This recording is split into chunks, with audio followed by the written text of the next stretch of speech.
Today, we are diving into a massive shift in global culture, China's incredible coffee boom. Welcome to Flow Tao Salon. So, what are we digging into today? It's the 2025 China Coffee Industry Report, a really fascinating study put together by the World Federation of Chinese Catering Industry and Boyu Capital. Let's get into it. So, here's the big question. What actually happens when a country that's famous for tea suddenly gets a massive craving for coffee? Well, the answer is, it shakes up the entire global industry, from farms in Brazil all the way to cafes in Shanghai. But to really get what's happening in China, we've got to zoom out a little and look at the bigger picture. The year 2025 was, wow, a landmark year for coffee everywhere, with some seriously dramatic changes setting the stage. This slide really captures the sheer chaos and opportunity of 2025. You've got new EU laws completely redrawing the map for supply chains. You've got this historic M&A deal from Keurig Dr. Pepper, but honestly, the biggest headlines are coming out of China. Starbucks sells off a controlling stake, while its domestic rival, Luckin Coffee, hits an unbelievable 30,000 stores. That's a world record. Okay, so with all that change happening, let's just quickly trace the path of the coffee bean itself. How does it get from a plant growing on a hillside to the cup that you're holding in your hand? It's basically a four-step journey. It all starts with planting and then harvesting the coffee cherries. Next is processing. That's where those cherries become the green coffee beans that can be shipped around the world. The real magic, though, happens in stage 3, roasting. That's where all the flavor comes from. And finally, it's brewed and served to you. Sounds simple, right? But here's the thing. Whoever controls these stages, that's where the real power is.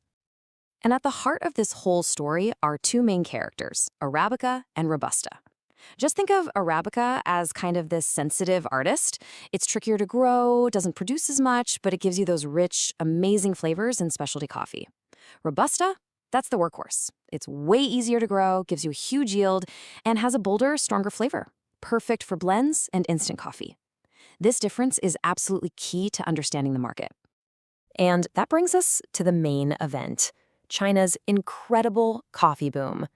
This is where a culture traditionally built on tea is being completely rewired, creating one of the most exciting consumer markets on the entire planet. And this chart just says it all. I mean, look at that growth curve. Consumption is set to blow past 400,000 tons in 2025. We're talking about a steady 10% annual growth.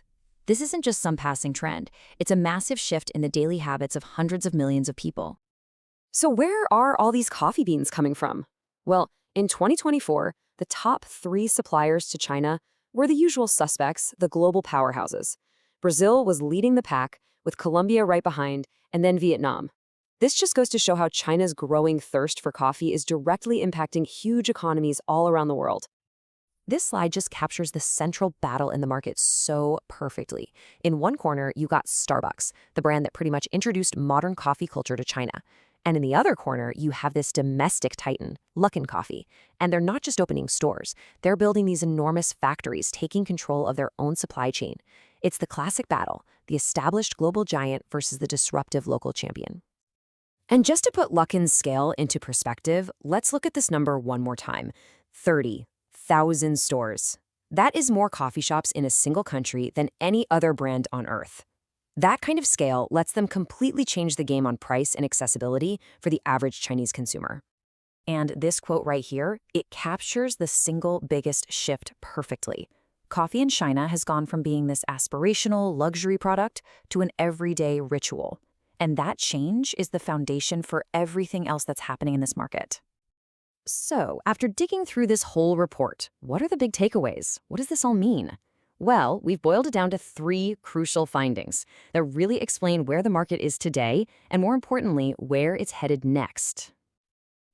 So our first major finding is what's called market democratization. It's a fancy term, but it just means that coffee is no longer a luxury item. Thanks to the sheer number of stores and the affordable prices from local brands like Luckin, it's become an everyday staple.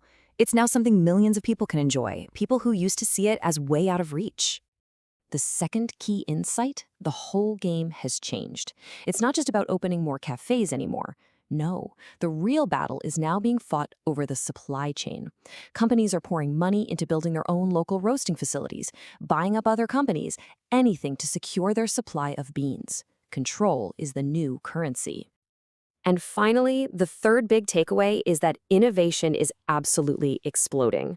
We're seeing some pretty futuristic stuff, like using AI to predict crop yields or perfect roasting techniques. And the coffee itself is changing with this huge new trend of functional coffees, drinks with added ingredients like probiotics or collagen. It's blurring the line between your morning caffeine fix and a health supplement. Which brings us to our final question. For decades, global coffee culture was really defined by tastes coming out of Italy and Seattle.